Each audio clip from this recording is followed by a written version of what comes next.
When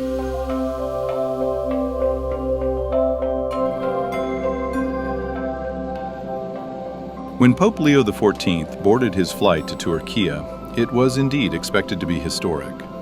Not only because of the historical significance of his visit to the birthplace of Nicene Creed on a milestone year, but also because of how he was beginning the trip. This was his first foreign trip since his election, the opening chapter of his papacy's global presence.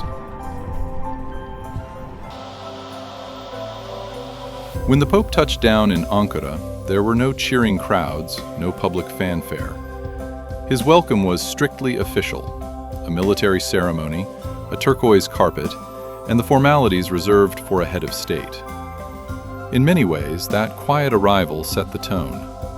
This visit was not built on spectacle. It was built on intention.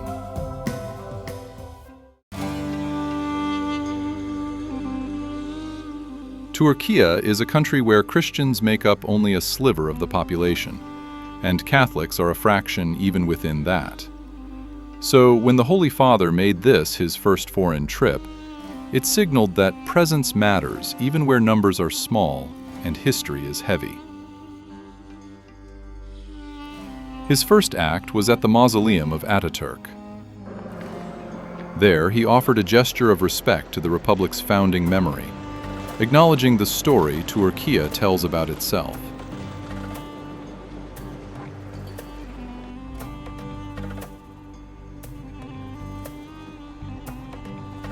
At the presidential palace, Leo spoke to President Erdogan and the diplomatic corps, framing Turkey not just as a geopolitical bridge, but as a moral one, a land where Muslims, Christians, and Jews share the Abrahamic roots that should compel nations toward conversation, not collision. He said the smallest words of the day with the longest reach. Let us walk together then, in truth and in friendship, humbly trusting in the help of God.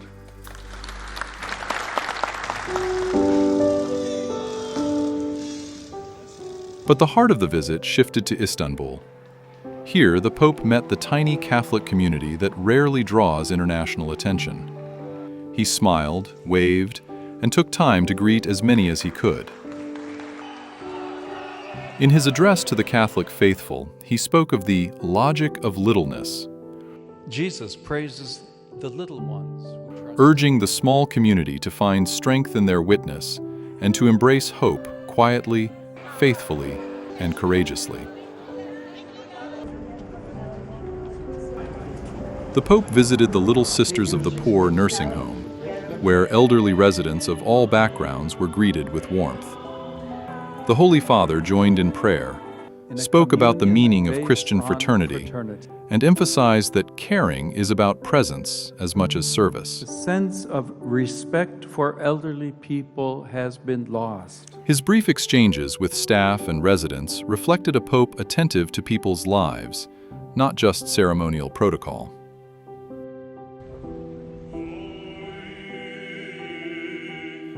The most powerful chapter unfolded in Nicaea.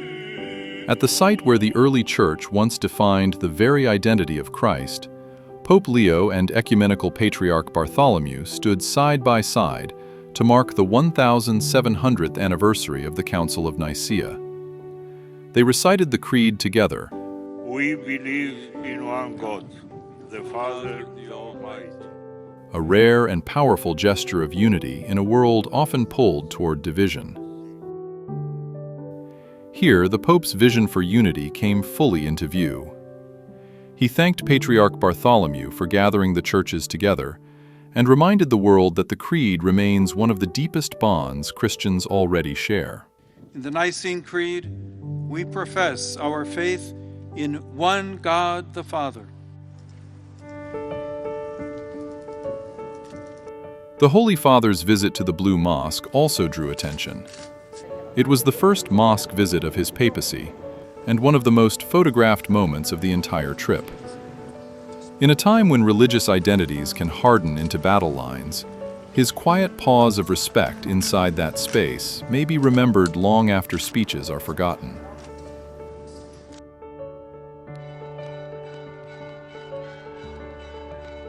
Later, at the Fanar, he and Patriarch Bartholomew signed a joint declaration, reaffirming their shared path forward.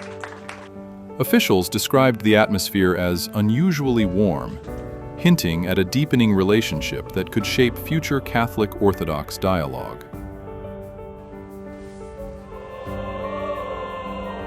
At his public Mass, several thousand Catholics gathered, remarkable in a city where their entire population is smaller than a university campus.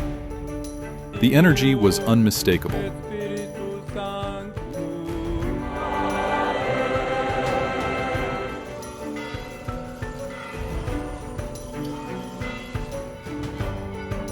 By the time the Holy Father offered a final blessing from the balcony of St. George's, the shape of this journey had emerged clearly. It wasn't just about completing what Pope Francis hoped to do. It was about Pope Leo XIV stepping into that legacy in his own style, with a voice that is firmer, more outward-looking, and unafraid to cross thresholds.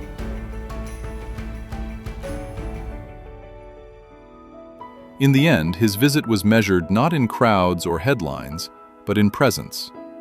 From mausoleum to mosque, from nursing home to patriarchal halls, Pope Leo XIV's journey showed a pope stepping confidently into a global stage, honoring the past and emphasizing dialogue and unity.